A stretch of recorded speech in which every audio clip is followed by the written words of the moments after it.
Welcome to Talking Tech Journeys, hosted by me, Ben Whiteley of BPM Tech. We're delighted to bring you season 1 of Talking Tech Journeys.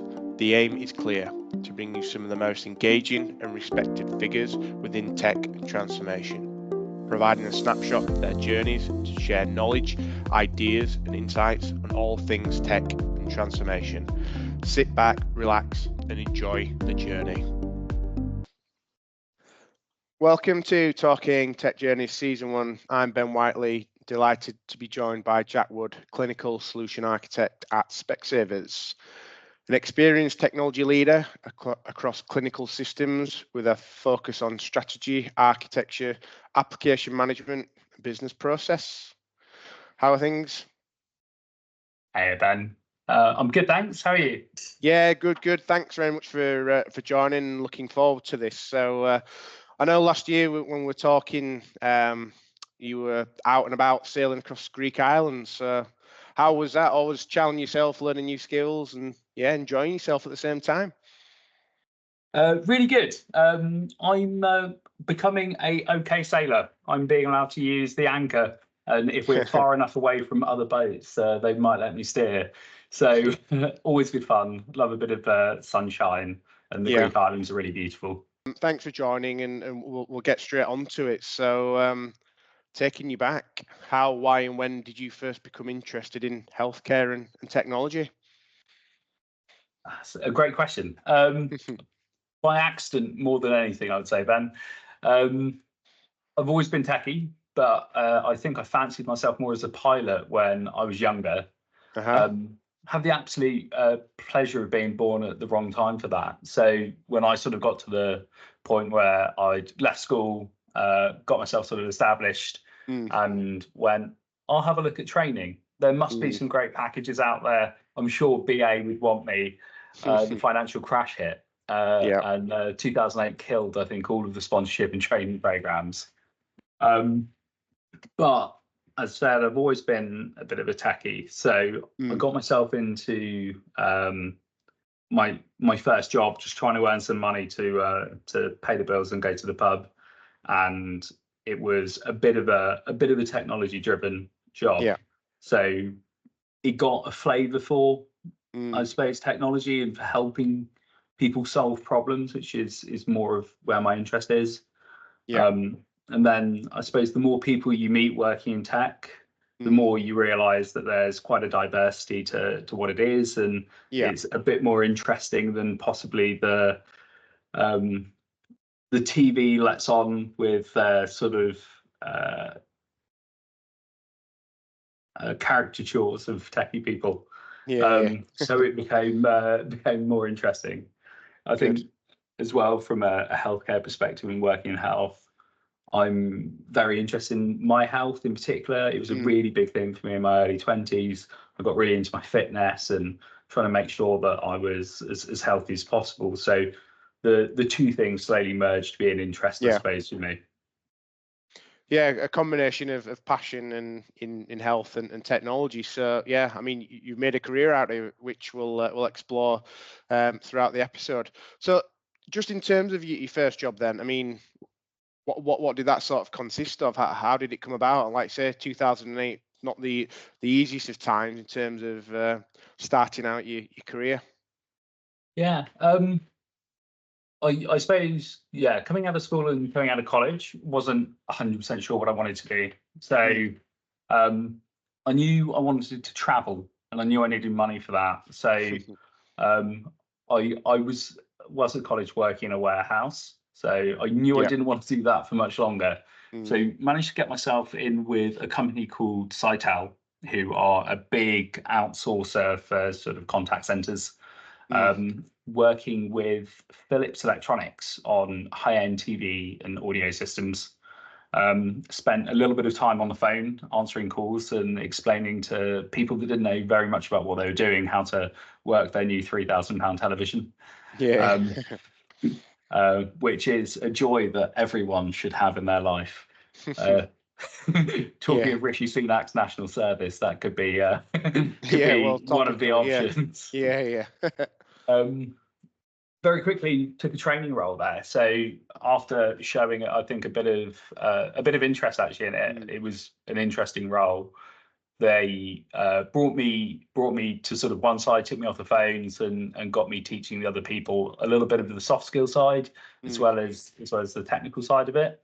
And I think there I was quite lucky to have a really good boss, really encouraging, and sort of pushed me through to be a bit more than just the guy sitting on the phone for 8 hours a day, which was really nice. It gave me a bit of an in for my next role. So after finishing at Sitel, I'd saved enough money somehow to get myself out of the country for 7 months and went traveling. Very nice. Did a bit in sort of Australia, New Zealand, and then came back to Asia. Arrived back in the UK, back in that same sort of zone where I was like, I've got some skills now, but I still don't have much direction on where to go. So I tried sales for, I think, 6 weeks. It didn't gel with me. I couldn't face going into the office after that and handing my notice in. But it tied up quite nicely. I was lucky. My brother was working for a consultancy firm at the time, and pointed me in the direction of one of his colleagues who was looking for someone with some experience in training to come work for a private healthcare company on a short-term contract, just teaching doctors how to use computers, basically. An interesting job if anyone's ever done it. I've never sat in the corner of so many dark, quiet rooms, waiting to be called upon by the person that's just told me they don't need me. But when I got there, met a really good guy, someone called Jim, who took me under his wing. Sort of, I think, saw a little bit of potential, hopefully. And became a bit of a mentor that pushed me into the more technical side of things. So I was very happy reeling off my script on how to use the software and pointing at all the buttons. But the project very quickly realized that it needed people to plug in computers and to troubleshoot. And as we were there, I think it'd become a logical thing for me and one of the other guys that had a bit of sort of technical knowledge behind him to come in and help out. I was then hit by a second piece of luck, I suppose, there, which was after getting me up and running and teaching me a lot of what he knew, he then left, leaving a hole in the permanent team and allowing me to get off that short-term contract into a permanent role where I was no longer traveling the country, but I was working with the service desk team and the service delivery teams to finish off the end of the project, get everything sort of transitioned into BAU, and really get a proper chance, I suppose, at doing a technical role. Learning the hard way, as everyone has to, I suppose, which is starting with service desk and starting with doing the delivery on projects, and then taking that sort of next step back to look at the paperwork side of things and all the other wonderful bits that you get to do in this job that isn't plugging computers in. Yeah, and was that all? I know you touched on it briefly there, but sort of clinical sort of based solutions. I know you said it was consultancy. So, did you have a sort of a variety of different software solutions? Yeah, so over the time there, we worked across 2 major clients. So one was BMI Healthcare, and one was Alliance Healthcare. So they're both radiology-based solutions in that sort of RIS and PAC space and some patient administration. All kind of, everything was targeted in the clinical side of things, and everything was working quite heavily with the clinicians and about making sure that A, it worked, and B, it worked how they wanted it to. So it was a really interesting role, and to see the diversity between those 2 clients was quite interesting.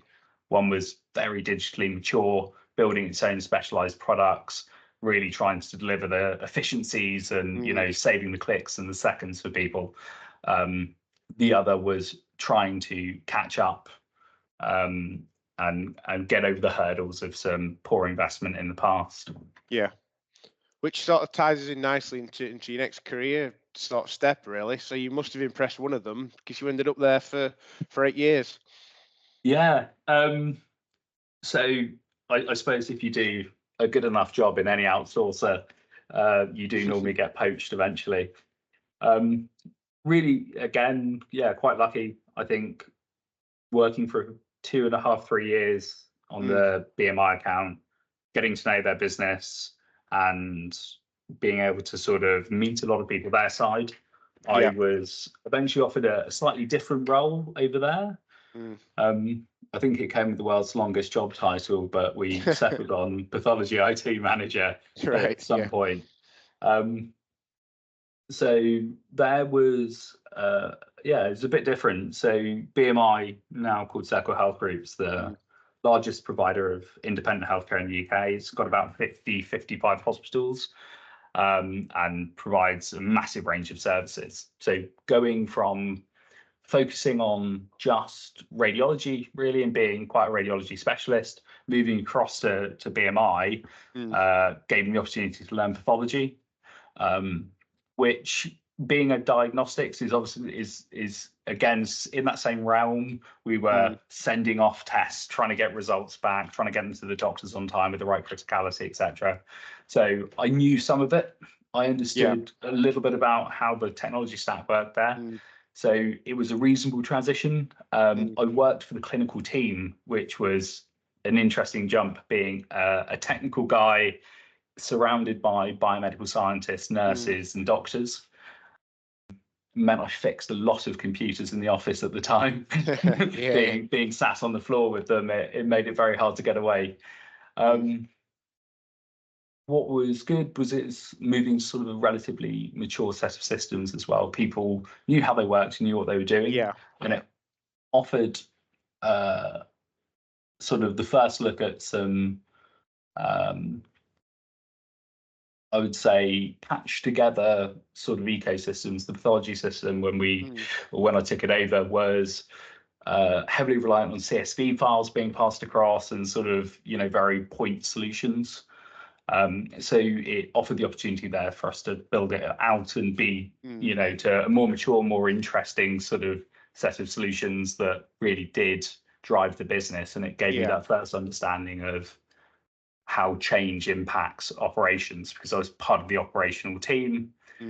My driver wasn't delivering a good tech solution. It was driving the operational benefit for a phlebotomist sat in Manchester who has 200 patients to see in a day, which I suppose drove, again, a bit more of my love for healthcare, because you're really deeply involved when you're on that side. So I mean, obviously you were, I know you did a couple of other roles which we'll come on to down at BMI now Circle. I mean, over your time, over the sort of 8 years or so, how have the sort of the clinical systems evolved, the environments over the 8 years? It was, I suppose, BMI very much was in an interesting place as a company. Owned by many people overseas and passed around quite a lot. It didn't necessarily have stable investment. So it did mean that there's a lot of technical debt within the company when I first joined. So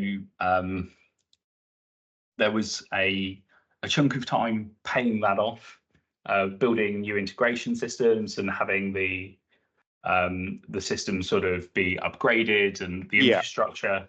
So a lot of that core work was underlying things. So it wasn't us being able to get out and do sort of the sexy, shiny stuff. But it did mean that there was so much opportunity to deliver impactful sort of change. I think it was also quite a highly complex network of systems. So a lot of the work that I did whilst I was there over that 8 years was looking at how we simplified things, how we added in sort of the safeguards, etc., that we needed, the guide rails really around clinical systems.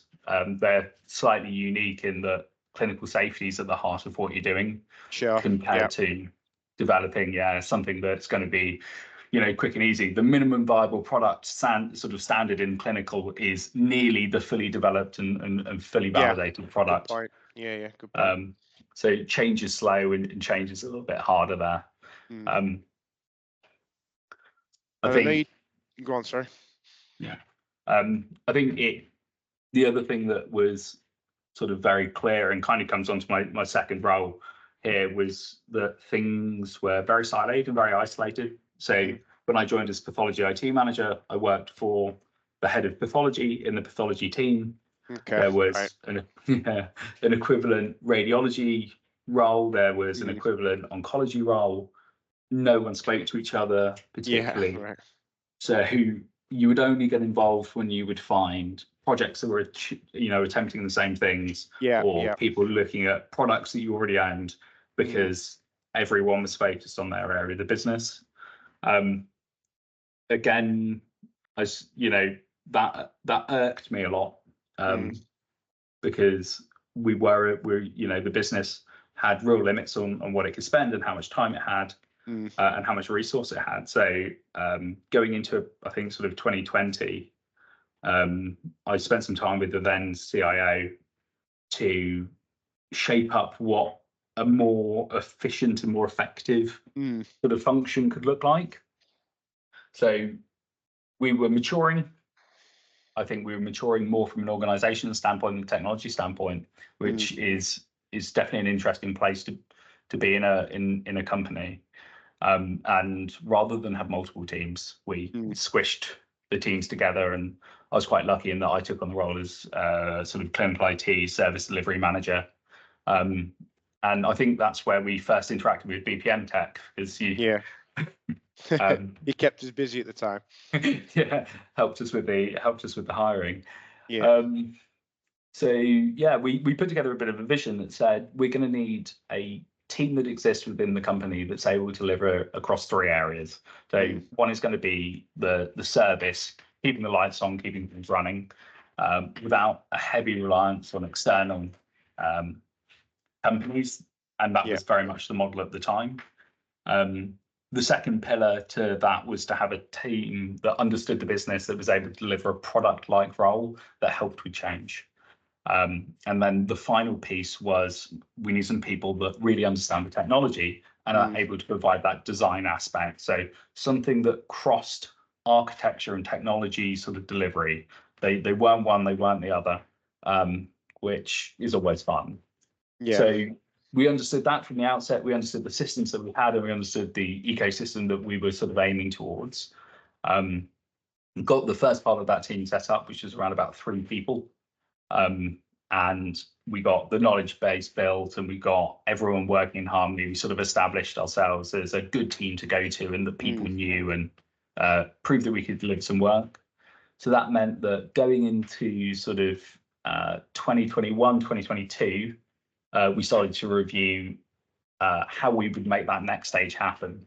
How many people did we need, and what would happen? So I think going into 2022, we hit the brakes on all of our outsourcing contracts, and we started speaking directly to all of the managed service suppliers that had been working with us, and we pulled everything in-house. Hitting the brakes on it at the same time that the company had recently changed ownership. We were still recovering from COVID, and we were switching roles in the leadership team.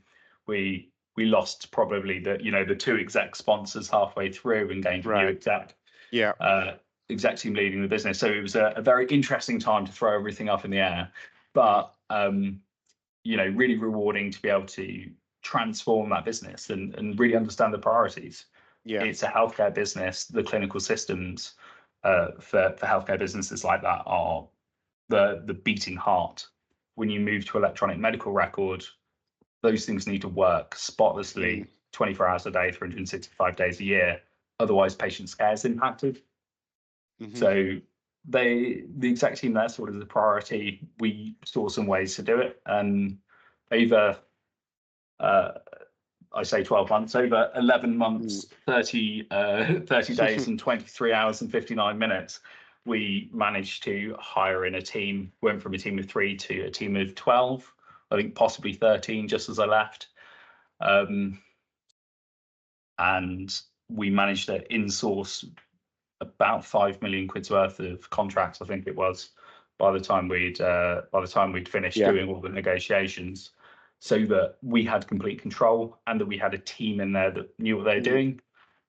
Super interesting for me. I got to experience very, very large contract negotiations at very quick pace.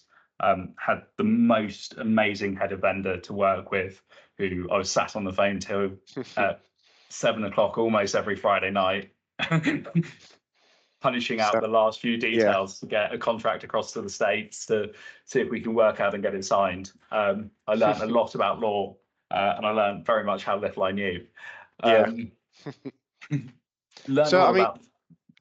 Just in terms of, like, say, you've touched quite a few different sort of roles, but also recruited at various levels as well. I mean, just in terms of any advice for people sort of considering a career across sort of clinical systems / IT, sort of service delivery, would there be any sort of key takeaways for people listening?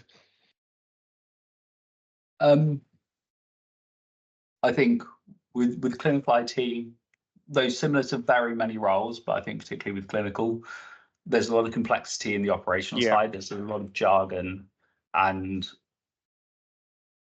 because of how complex it is, it's very easy to lose the respect of the people that you're dealing with if you don't know how things work. One of the first things we would do with any new team members we hired was get them into a hospital and get them sat with a nurse, a phlebotomist. They would be there for a couple of days or a few days if we could spare it, soaking things up and learning things. Because when you're able to understand not just what they're saying, but the impact of what they're saying, a printer's down doesn't sound too bad. When a printer's down and therefore they can't distribute blood results to a ward which has chronically ill patients on, and as such, people's cancer treatments being delayed, and you can make that connection in your own head. They tell you a problem, you go, am I right in saying that that's impacting you in this way? Suddenly your connection with them is much stronger. And I think very much people come into healthcare not necessarily realizing how much of a people business it is. It's, everything is patient first. It is about what's happening to that patient, and every decision you make is about understanding how that impacts the patient, whether it's directly or indirectly. So for me, I think ignoring knowing the technology, that's very important, but I think it's secondary to knowing what healthcare is, making sure that you get out and you breathe it, you live it for a little while at least until you really understand. I think it's where a lot of my success has come from, is that I'm able to talk to a doctor, to a nurse, to a radiographer, and I don't know very much, but I know enough to know when they've had enough. Yeah. Like I say, the knock-on impact effect to potential patient care and things like that, which is critical, isn't it? In the private sector, you have all the usual business concerns as well. If you impact patient care, you delay a surgery, that can, you can lose a surgery, and a surgery can be tens of thousands of pounds. And there's those theatres don't have space. It's not like they're sitting empty. So those knock-on impacts, can file outside of the hospital as well, because that patient then may become too sick. They may then go into the local NHS, and the treatment that they're expecting that was going to be very simple becomes very complex. So really understanding how to prioritize your day, especially on the service delivery side of things, is very hard, but it's very interesting. It's very rewarding when you do start to understand it, you do start to get it right. You do feel chuffed when you say something and a doctor goes, yes. That's it. So I know your sort of experience has been sort of service delivery, implementing change to, within clinical systems, sort of healthcare, health tech space. I mean, if there were any things that you could change, what would they be and why? I think there's a lot of boring things that can change in healthcare, and I think for me one of the biggest things, certainly in the UK, we have an opportunity for, and we're driving towards, but I would love to see sort of actualize, is around a common set of data for patients, we have our National Health Service. There's 300 and something national health trusts across the UK. And every single one of them, if you visited them, would know a different version of you. And they would record it in a different way. And some would be really structured and easy to understand. Others would still be paper. And I think if I could get my magic wand out and wave it and not worry about the costs and the data privacy implications and all those wonderful things, it would be about building a common record, having, any Jack would have their, me going into hospital, it's just one thing. They know about me, they know everywhere I've been and every treatment, prescription, etc. I've had. I think that would be massively effective for a lot of doctors and clinicians out there that struggle to find out about a patient because they don't have access to the record, or they're waiting for something to be emailed, or if it's the NHS, still faxed across. I think that would be one of the most impactful changes. I think the other one, looking at possibly more exciting technology, would be to start to see the adoption of some of the sort of fully autonomous AI solutions that have come along. So these are things that we evaluate quite regularly at Specsavers, and did a little bit back at Circle, but it's going beyond that basic clinical decision support that we're seeing pop up in a lot of places, what feels to be the safe bit of AI. And actually across to some of the things that are going to have a real impact on our healthcare service, but healthcare services everywhere, where you can push the result through an artificial intelligence system that is authorized to make a decision and potentially a diagnosis.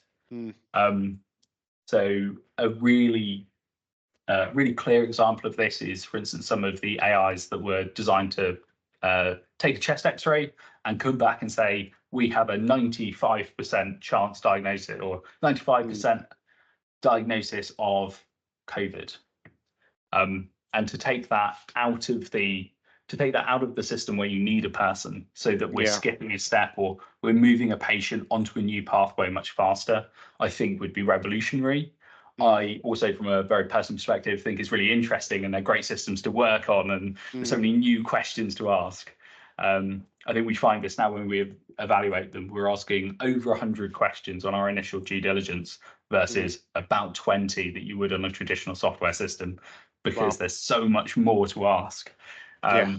Lots around how they're trained and understanding supervised and unsupervised training, and the impact that has, and how do they mitigate racial or gender bias.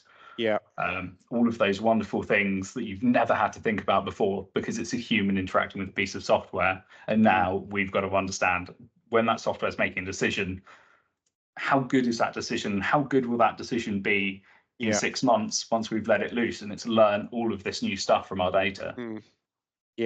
No, interesting. And there is a lot of conversation at the moment around AI, and especially, like say, in your space of the health tech.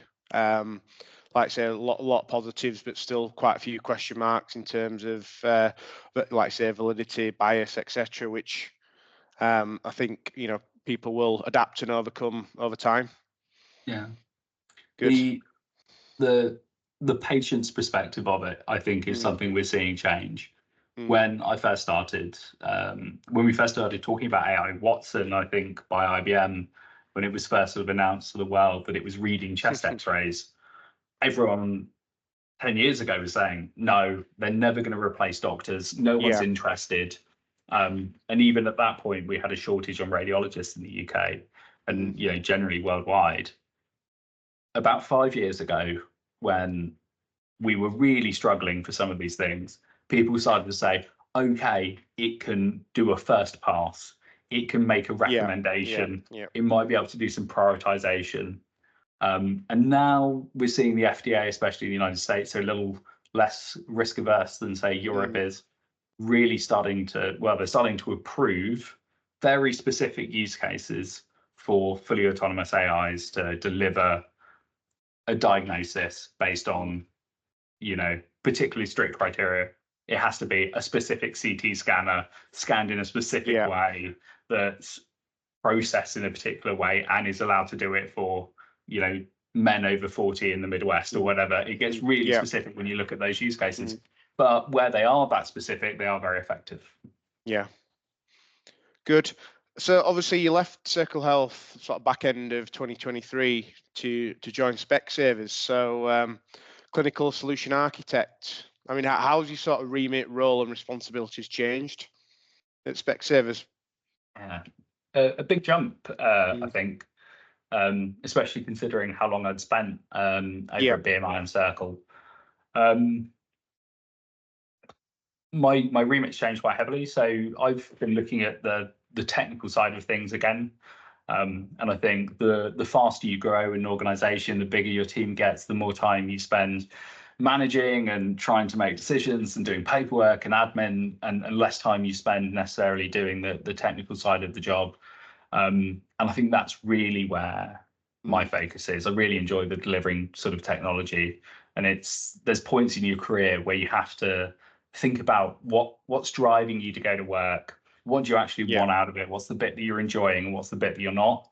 And I think for me, I absolutely loved my team. Circle as a company were fantastic, but I'd reached a point where I was like, I want to focus on the technology and doing the interesting bits and doing the bits that sort of I really got joy out of and I felt, satisfaction out of. So I have no team here, which saves me having to spend hours interviewing and trying to find candidates. And I think it's certainly interesting getting back to the point being that individual contributor. Still focused on clinical technology, which is not a new thing to Specsavers, but I think is a growing thing for Specsavers. They're really starting to push their ambitions to deliver really sort of digitally led care, including like exciting things. You can now get teleoptometry. So if you are in, for instance, the Highlands of Scotland, where there's not very many optometrists, or over in Australia is a big one, where your nearest opticians might be 500 miles from you, and they might only be there on a Saturday when they fly an optician in on a plane. It's not always convenient. So things like teleoptometry are becoming really interesting in sort of that digital maturity, new ways of working sort of piece. So I mean, even like your clinical systems, you're still going to have patient management, medical imaging, document management, that sort, aren't you? Even within Specsavers. Yeah. So at its heart, Specsavers is a healthcare company. As much as it operates on the high street and it operates as a retail business, when you go in there, you're seeing a clinician, you're getting tests, you're being diagnosed, and you're receiving treatment. Even if you look at glasses, they're technically a class 1 medical device, which is why they have to be given to you by an optician. So we have the same core systems. There's a different approach at Specsavers. So the patient management systems are built in-house. A lot of the other stuff's commercial off-the-shelf software, but it's a cloud-first environment. It's across 14 countries. So my role is a global architecture role. So we're working with the teams in Australia and New Zealand, in Canada, over Northern Europe, the Netherlands, Spain, to try and deliver something that's globally consistent, but within local regulation, which if learning one state's regulation for clinical systems is not enough, you'll be surprised how many variations appear over 14 countries. So certainly very interesting. I think Specsavers is an interesting company. So we have 2,000 stores worldwide, and almost every one of them is run as a joint venture business. So we have 2,000 executive teams, I suppose, is the best way to look at it.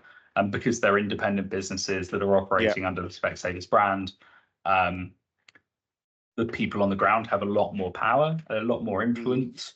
And that means that you've got to be really on the top of your game in terms of what you're offering, designing, delivering, making sure that it's cost effective, that it's really delivering the value that they want, compared to what sometimes can happen in big corporate companies, which is you're delivering the project you want to and not the value that you want to. So here is a lot of a very big cultural change. It's still a family-run business. Doug and Mary have been running it for 40 years, and still very much at the heart of what happens. So when you come into Specsavers, you have to spend, they say 9 months readjusting. I'm 6 months into it. And I feel like I'm starting to get there, but you have to adjust to the way that Specsavers works and the different challenges that having all of those joint venture partnerships poses. And like you said, I think we were speaking off as 1,000 in the UK. Is that right? Yeah, they've just opened their 1,000th store in the UK. So there's very few people that don't see a Specsavers on the high street near them, and that is to very rural locations, as well as what are now becoming small clinics, almost as small as, or almost as large as some of the smaller private hospitals, where you're seeing thousands, if not tens of thousands of patients a year coming through your door to 10 plus test rooms, where you've got 20 optometrists working, back to back to try and see those patients. And for those, joint ventures, they're very, independently, they're big businesses. Specsavers as well, alongside that 1,000 stores, runs its own supply chain. So they build and cut lenses. They have labs in Canada, Thailand, supply chain in Hong Kong and Australia to ship all of this stuff around. They run their own marketing agency. So there's the other side of the business that's really interesting to go and see. You get to visit an award-winning marketing agency, see the history of Should Have Gone, which is the advertising campaign that sort of everyone loves. So it becomes a really interesting business from that perspective, because there's a lot of involvement for people across those areas. You get to share in everyone's successes and see everything, because it does still have that family feel. Which is quite amazing, as you said, because it is a truly multifaceted business, isn't it? You touched on the data science team, 200 strong. It's pretty impressive. Yeah, it's one of the key changes, I suppose, from coming across from Circle. I think Circle's IT team was about 120 people, and at Specsavers it's in the high hundreds. I think it's very hard to know. 200 in data science, with maybe 35 architects. So all of the individual practices within the IT team are large, and that means that you get a lot more focus on the things that you're doing, but the expertise is absolutely immense. If you need to know something, there is someone that is very skilled and very knowledgeable in that particular area that you can call on. And I think that moving to that from what had a bit more of a startup mentality potentially at Circle, very much it was about find out, try it, test it. Whereas here it's you go, oh, how do I do this? And someone goes, oh, go and speak to Steve. He's done 10 of those. And that's absolutely fantastic for your development and your learning. I think there's a lot of opportunity at somewhere like Specsavers. Yeah, I know you mentioned sort of about sort of stakeholder management, key to sort of program success. I mean, how do you sort of engage and manage, as I said, global stakeholders as well, with diverse interests and priorities? So the global stakeholders involves some early starts and some late finishes. Yeah, can imagine. With the wild time zones in Australia, you really don't always know what time you have to be up to speak to someone. For me, it's very much a soft skills thing. I think all projects are soft skills. You develop, I suppose, when you first start looking at stakeholder management and running projects, that everyone's going to be very impressed with your organized plan, beautifully laid out Gantt chart, and documentation. And anyone that's ever worked with me will tell you that I do love to produce a document. Whether it's beautifully laid out or not, I can't comment. Yeah. But soft skills to me are everything. I think for me, it's building the personal relationship. It's understanding strengths and weaknesses, and whether you're building a team for service delivery or building a team for projects, I think if you spend some time to understand the people, really what they like delivering, what they're good at delivering, and how they deliver, and then tailor a little bit to that works best. So you know that there'll be people in the team that are going to be absolutely fantastic at getting to a site, speaking to the right people, getting into the right room, doing their thing and leaving. And you know that there's going to be other people that are much better on the back end of that project who might be doing the configuration on a server or getting ready for a deployment, and treating those two resources as the same, which is what a lot of projects do, I think doesn't work. But I think really understanding the people behind your projects really gets you to a point where you know you're going to have consistent deliverables. You know that the right people will be, calling out what's going wrong, and you have a consistent pair of eyes on the ground, and then attempting to do that in some way without burning out your best staff. Because normally the person that you rely on to do all of those things suddenly becomes a very, very busy bee on a big project. So then having some sort of process within there to divulge information back to the rest of the team, prep them, make sure that you can balance it, is, I suppose, where the things get a little bit harder. Yeah. Well, which sort of leads nicely to the final question, really. And I've asked it to a couple of the guests that we've had previously. So be silly for me not to ask you whilst we've got you. I mean, in your view, is project management an art or science? Somewhere in the middle. You've just touched on all the reasons behind it, really, haven't you? Yeah. I think if you distill it down, I suppose the business wants to be able to normally do something, whether it's have a report or use a new system or achieve some new functionality, and they want to do it by a particular time, and they want a return on investment. And those things, I think, become quite scientific. It's going through a process that enables you to understand exactly what they want to achieve, not allow them to solutionize in your absence, but to come up with a list of proper requirements that are measurable and that have very strong definitions. And I think that's the scientific process. I think coming up with a solution requires a little bit of mad genius a lot of the time. You do really need the guy in the corner stroking his beard, trying to work out exactly how that will fit in the context of everything else. And then a lot of communication explaining back to everyone involved why your solution fits the bill and why it achieves their requirements, even though it's probably not always the solution that they had imagined. Sometimes it is and everyone's happy, but a lot of the times you're taking them through actually how something can be achieved without technology and with a bit of process change, and actually where the technology will back them out. And it kind of loops back to that thing I said earlier about knowing the business and knowing the operational reality, because it allows your solution to be a bit better. It allows your project to shape, fully with those requirements. But it then becomes, it's all about the negotiation and agreeing on that final shape. And then I suppose going back to that process piece and is it science, is trying to define a boundary and not let it slip. Because every project I've ever worked on has become a little bit bigger every time you've had a meeting about it. Yeah. Good. Well, look, Jack, many thanks for your time and great talking today. Thank you very much for listening. And I appreciate your time. It's good to see you, Ben.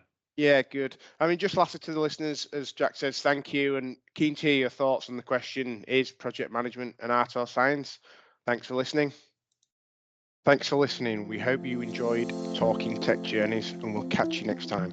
Good company and colleagues in a career make the journey more rewarding. If you did enjoy, please take a moment to subscribe, rate, and review us on your favourite podcast platform. It really helps us reach more listeners like you. Don't forget to follow and join the Talking Tech Journeys, the podcast group on LinkedIn, where you can join in debate and message us directly if you'd like to be considered as a guest, have any questions, comments, or topic suggestions. You can also email ben.whiteley@bpmtech.co.uk. Until next time, enjoy your journey.